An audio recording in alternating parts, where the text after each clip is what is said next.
reunimos-nos aqui, contemplamos tua face e rendemos-nos a ti, pois o dia tua morte trouxe vida a todos nós e nos deu completo acesso ao coração do Pai.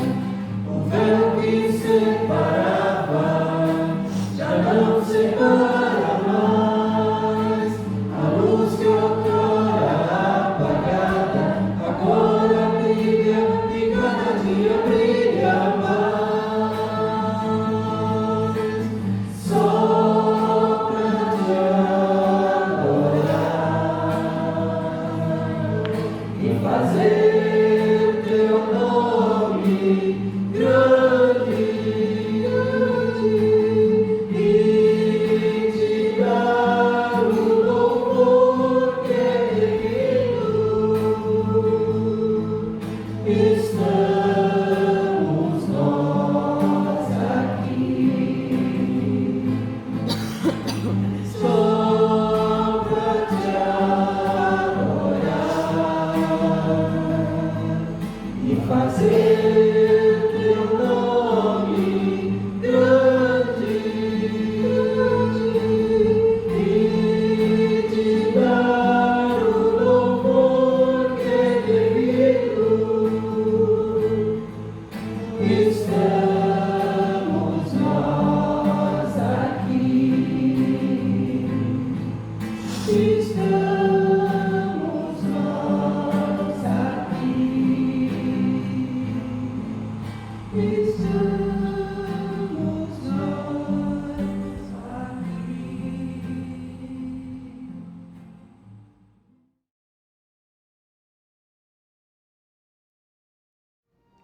No dia a dia da igreja, sempre ouvimos palavras ou conceitos que se tornam comuns aos nossos ouvidos.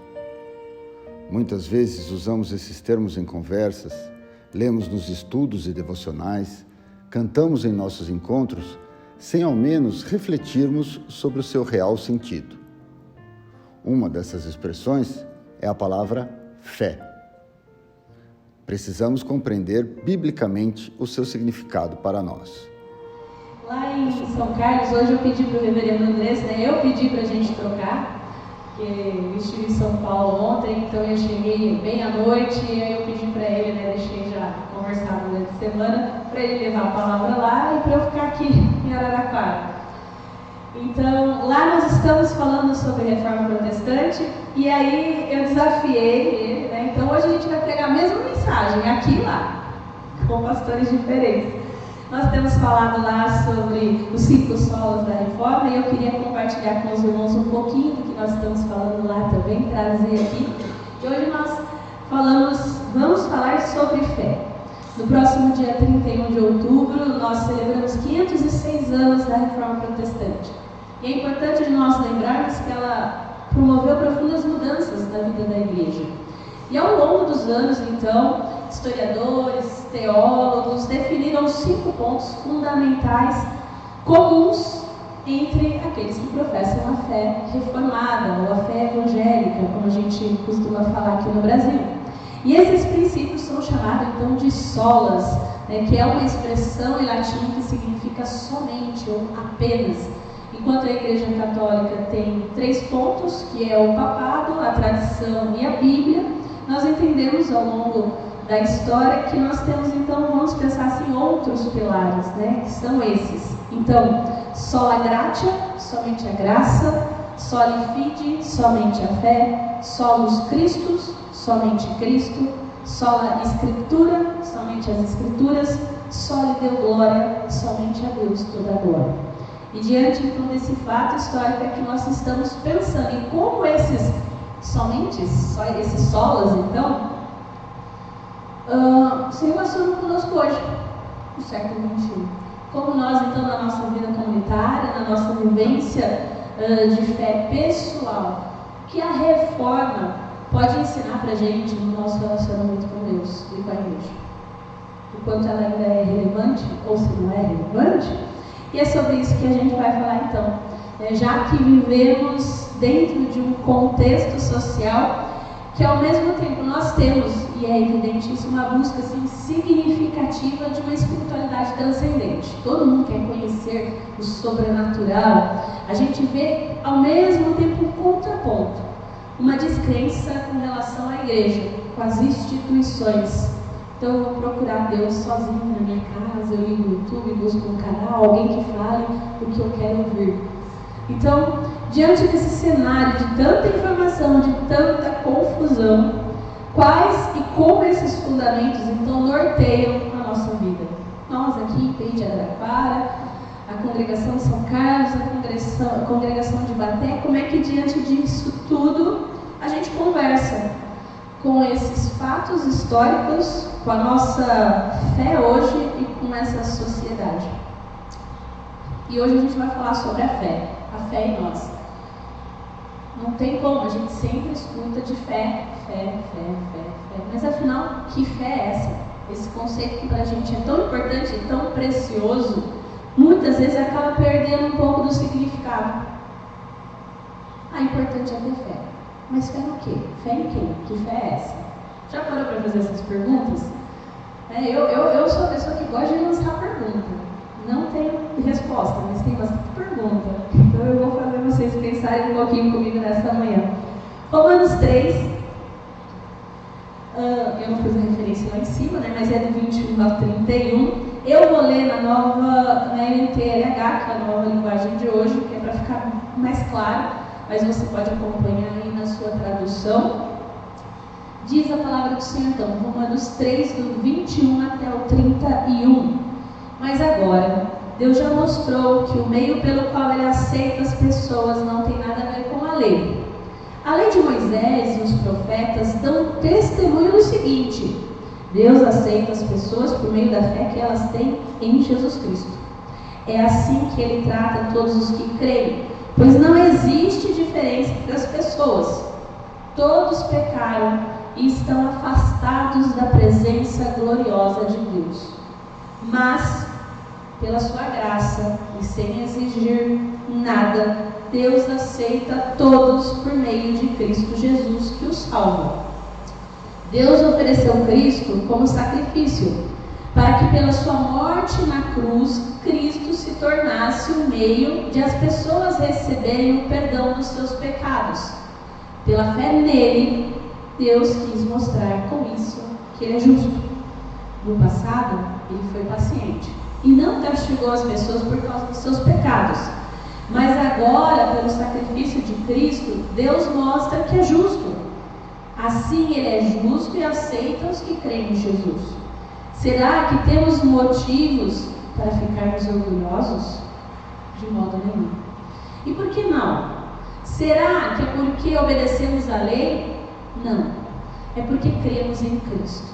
Assim percebemos que a pessoa é aceita por Deus pela fé e não por fazer o que a lei manda. Ou será que Deus é somente Deus dos judeus? Será que não é também Deus dos não-judeus? Claro que é. Deus é um só e aceitará os judeus na base da sua fé. E também aceitará os não-judeus por meio da fé que eles têm. Será que isso quer dizer que, por causa da fé, nós tratamos a lei como se ela não valesse nada? Não, de modo nenhum. Pelo contrário, afirmamos que a lei tem valor. Palavras do Senhor. Vamos orar mais uma vez. Pai, fala no nosso coração. Usa-nos como instrumento teu, que o nosso coração seja terra fértil, que a tua palavra, como uma boa semente, caia, cresça, crie raízes, multiplique assim por um. Essa é a nossa oração em nome de Jesus. Amém. Os textos de Paulo, essa carta aqui em especial, carta aos Romanos, foram fundamentais para Lutero resguardar o princípio da justificação pela fé, que nós somos justificados então diante de Deus pela fé e não pelas obras. Isso é algo muito caro para nós protestantes. Essa epístola, então essa carta aos Romanos, ela é destinada para uma comunidade que no seu origem, eram peregrinos judeus que estavam em Roma. E era uma comunidade que Paulo não conhecia. E ele vai então apresentar, vamos falar assim de forma sistemática, como que a fé então dos judeus vai conversar com Cristo e quem é Cristo para os judeus. E aí ele também vai trazer essa realidade para os não-judeus, onde nós nos encaixamos. No texto então aqui que a gente lê, a gente vê Paulo destacando a pecaminosidade humana, a inutilidade da lei como forma de justificar o ser humano, ou mesmo a autojustificação, de fazer tudo certo, e como a lei manda. E aí Paulo vai refutar essas ideias. Então, o ser humano ele não consegue ser justo. Ele vai apresentar que não tem como a gente ter valor. A gente não é aceito diante de Deus pelas nossas obras. Em contrapartida, ele vai falar que é mediante a fé em Cristo que Deus nos abraça. Que Deus vem até nós de forma gratuita, graciosa. E aí o caminho para os braços amorosos de Deus, ele vem então fortalecer, que não é a lei, mas Jesus Cristo. E aí nas palavras então, que a gente leu aqui, fica claro que nós somos salvos unicamente pela graça de Deus, mediante a fé. E aí eu volto à pergunta que eu fiz no início, que fé? Porque a gente escuta muito as pessoas falarem, eu sou uma pessoa de fé, eu tenho fé, as coisas vão melhorar. Mas quando nós pensamos em fé, é importante a gente pontuar qual fé nós estamos falando a partir da Bíblia e qual fé, como nós, como igreja, estamos professando. Quando a gente pensa em professar, é aquele que a gente dá testemunho, a fé que nós estamos falando. Então, a partir desse sentido, nós vamos entender que, biblicamente falando, existe uma fé correta. O que a gente chama na teologia de ortodoxia, ou seja, algo que diz pra gente como nós devemos crer. E a partir dessa perspectiva, então, a gente poderia falar, fazendo um compilado aqui, que Paulo é um daqueles que mais fala sobre fé. Ele usa esse substantivo que ele fala aqui aos Romanos cerca de 142 vezes nas suas cartas, não é pouco. Porque se você considerar o restante do Novo Testamento, fé aparece mais 101 vezes só. Então ele fala mais sobre fé do que todo o resto do Novo Testamento. Aqui eu estou falando fé como substantivo, mas ela pode aparecer como verbo, como adjetivo, mas aqui como substantivo, fé. Que é o que? Basicamente, crer. E é interessante, porque a fé é algo novo no conceito cristão. Por quê? Porque antes você ia prestar um culto, fazer uma adoração, você não necessariamente precisava acreditar naquela deidade. Mas o cristianismo, ele parte do pressuposto da fé. Para chegar até Deus, você precisa acreditar que Ele existe. Então, a partir disso, eu queria fazer 3 considerações pensando nessa fé bíblica, então, e nessa fé, então, que como age, como é que funciona. Primeira consideração, fé é crer no que Cristo fez por nós. Paulo fala aí no 22, por meio da fé que elas têm em Jesus Cristo. Eu deixei grifadinho aí, é que aqui assim, fica bem claro, às vezes não dá para visualizar bem, mas está lá, né? Por meio da fé que elas têm em Jesus Cristo. E aí no 25 e 26, pela fé nele. No 27 é porque cremos em Cristo. Então, a fé bíblica, ela tem como fundamento a vida e a obra de Jesus Cristo. Não dá para a gente pensar na fé sem esse conceito do que Cristo fez por nós na cruz, morrendo por nós, levando sobre si os nossos pecados e ressuscitando ao terceiro dia, vencendo então a morte, vencendo todos os pecados. Não dá. Então, essa é o primeiro pressuposto, pensando nisso, que ser cristão é crer. E aí Jesus Cristo morre na cruz para que nós, pecadores, pudéssemos receber o perdão de Deus. Por quê? Porque as nossas obras não eram suficientes. Basicamente é isso. A nossa vida agora, mediante a fé, no que Cristo fez, nas obras de Cristo, e não nas nossas próprias obras. E a partir disso nós somos chamados e capacitados por Deus a viver essa vida de fé, a qual ela se renova a cada novo dia. Que nós somos assim, realmente alvos da multiforme graça do nosso Deus. Então, crer que Deus age em Cristo e efetua a salvação. Então, é crer de coração, realmente, com todas as nossas forças, com o nosso entendimento, que Jesus Cristo morreu e ressuscitou dos mortos e inaugurou um novo tempo para nós, que não existia até então. E a partir então da nossa cultura, de onde nós vivemos, e a partir da realidade que nós temos, nós precisamos então compreender que essa fé não é aquela que diz pra gente que é a capacidade de alcançar algo. Andar com fé eu vou, porque a fé não costuma falhar. Não é isso que a gente canta? Canção bonita. Mas não é essa fé. A fé não é aquele poder mágico de que a gente vai alcançar os nossos desejos e os nossos sonhos. Vou andar firme, com fé. Não é essa fé. Não é essa fé. Não é essa fé positivista. Como eu já falei, a gente está dentro de uma sociedade, então, que ela mistura as coisas. É um sincretismo religioso, né? Alimentado por uma visão que é de prazer. Então, essa fé tem que me fazer bem. Se ela me fizer mal, então eu não vou fazer nada. E é a cultura que a gente vive. Você tem que se sentir bem. Mas essa não é a fé que a Bíblia propõe. Essa não é a fé de Cristo. Porque a fé bíblica, ela reconhece a intensidade do amor de Deus revelado em Jesus. Não é só sobre acreditar em tudo, mas é crer em Cristo. E que, tendo isso em vista, nem sempre eu vou fazer aquilo que me dá prazer. Nem sempre viver a partir dessa fé vai ser algo prazeroso, porque eu vou ter que abrir mão de alguns desejos, porque eles não agradam a Deus.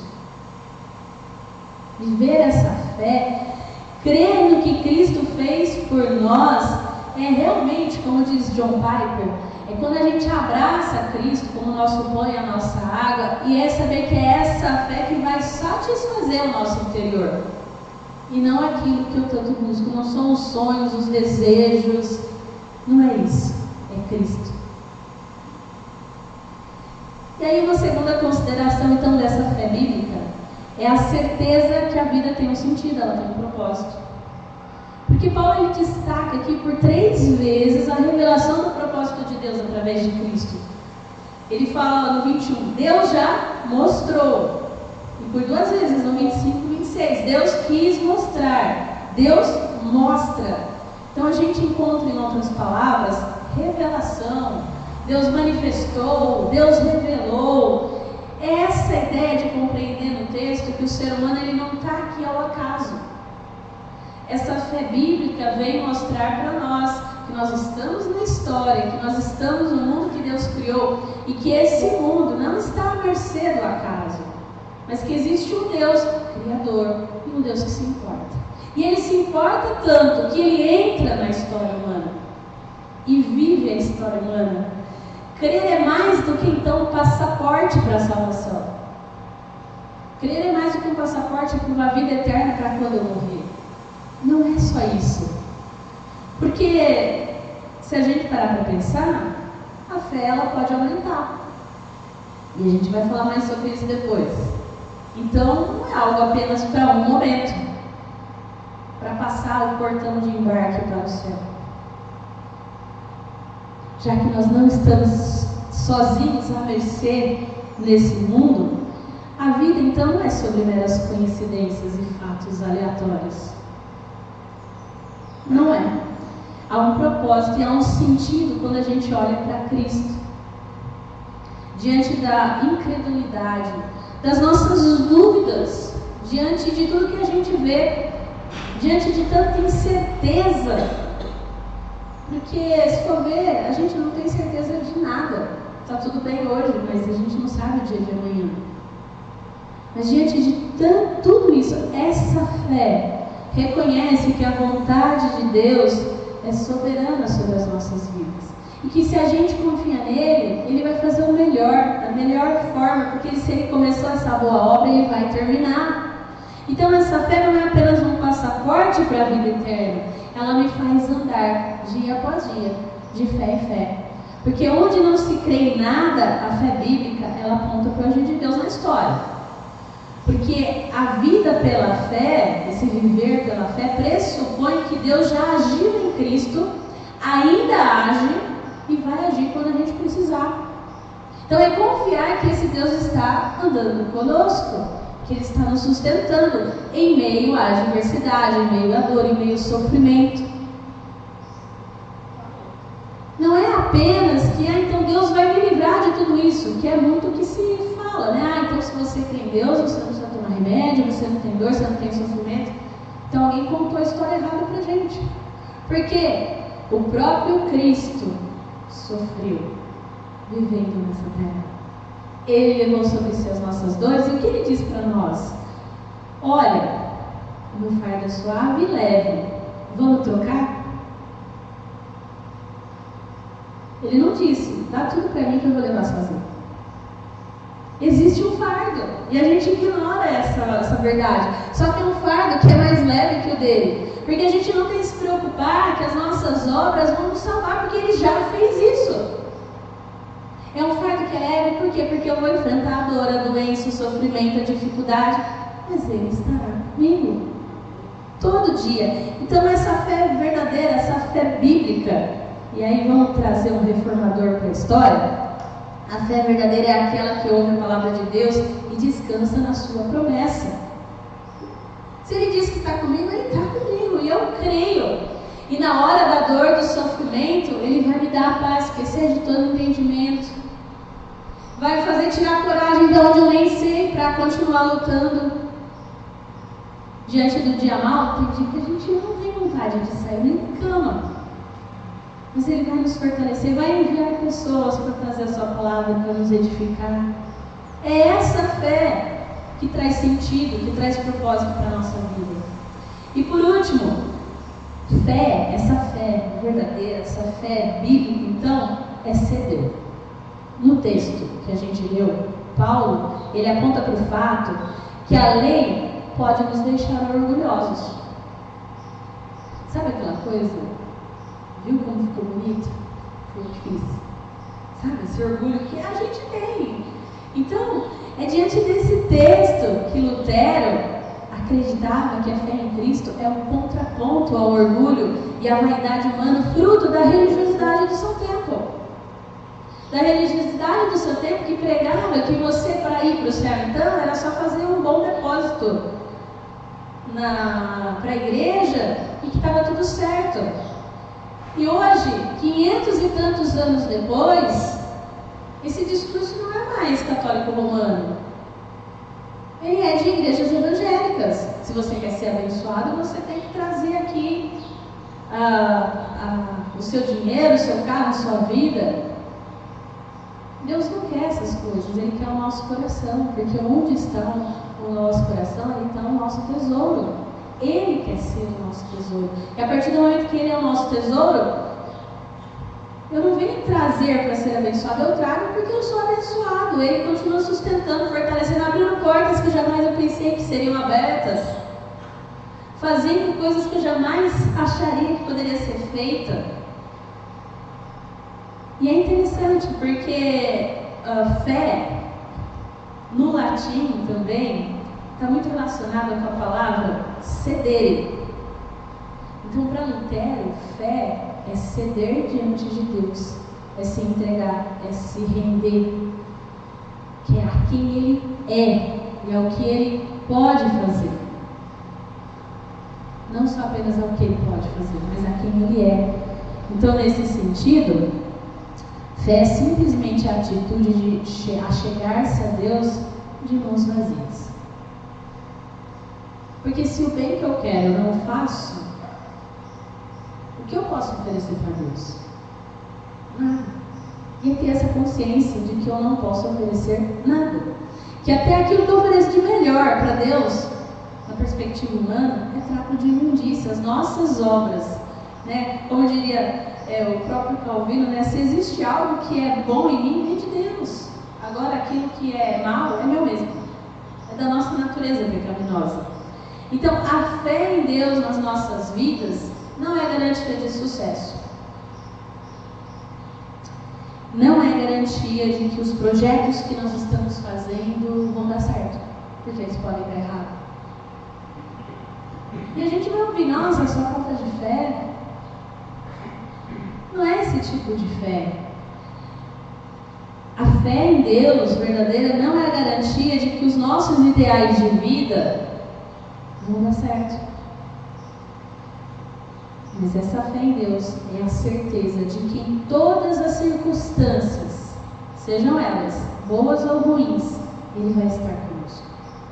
É ceder a Ele o espaço que é só dele.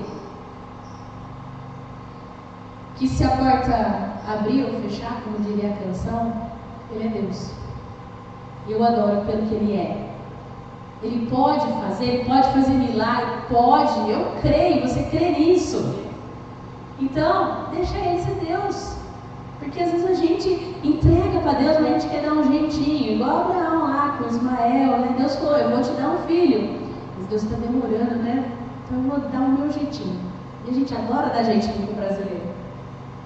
Então é aquele que fala assim, deixa comigo. Crê somente. Então é abrir mão de confiar em si e confiar nele. É essa a fé bíblica. Então, para Lutero, pela fé, ocorre então o encontro de Deus e da pessoa. Pela fé, todas as forças, o consolo, a esperança nas diferentes situações da vida são conosco e em nós. Deus é conosco, está em nós. E Ele faz muito mais do que a gente possa fazer ou imaginar. Pela fé, a pessoa é transformada para junto, transportada, né? Mas também é transformada, as duas coisas, para junto de Deus, de forma que nós com Deus nos tornamos um. E essa fé nos dá a firmeza de viver uma vida íntegra, capacitada, de testemunho. Por quê? Porque a gente é bom? Não, mas porque Ele é. É Ele quem alimenta em nós o quê? As virtudes. É Ele quem faz a gente dar uma vida de testemunho, de graça e amor, de gente que erra, que pisa na bola, mas que sabe se arrepender, que sabe pedir perdão, que sabe seguir em frente. E sabe que se não for Deus, não é nada. É só um amontoado de orgulho. Então, que a gente possa realmente pensar nessa fé. Essa fé que está ligada em Deus. É uma fé que permite que Cristo habite nos nossos corações. De que Ele é Deus. Que não há nada e nem ninguém que possa nos separar do seu amor. Desse amor que está em Cristo Jesus, pelo que Cristo Jesus fez, não pelo que a gente faz ou possa fazer. Porque no fundo, a gente não pode fazer muita coisa. A partir do momento que a gente tem essa consciência, a gente passa então a viver de fé em fé, crendo no que Cristo fez por nós, tendo a certeza que a vida tem um sentido e um propósito nele, e cedendo. A gente não é orgulhoso diante de Deus, a gente deixa Ele ser Deus, e isso alegra o nosso coração e faz com que a gente possa caminhar firmes no seu amor e na sua glória, que a gente possa realmente ter isso para nós.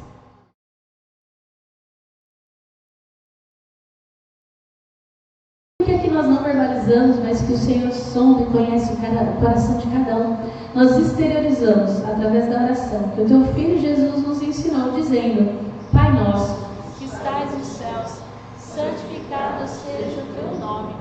Venha o Teu reino, seja feita a Tua vontade, assim na terra como nos céus. O pão nosso de cada dia nos dai hoje. Perdoa as nossas dívidas, assim como nós perdoamos aos nossos devedores. e não nos deixes cair em tentação, mas livra-nos do mal, pois teu é o reino, o poder e a glória para sempre. Amém. Meus irmãos, recebam a bênção. Que a graça do nosso Senhor Jesus Cristo, o amor de Deus Pai, o amor e as consolações do Espírito Santo sejam sobre você, sobre a sua família, concedendo fé todos os dias, em nome de Jesus. Amém.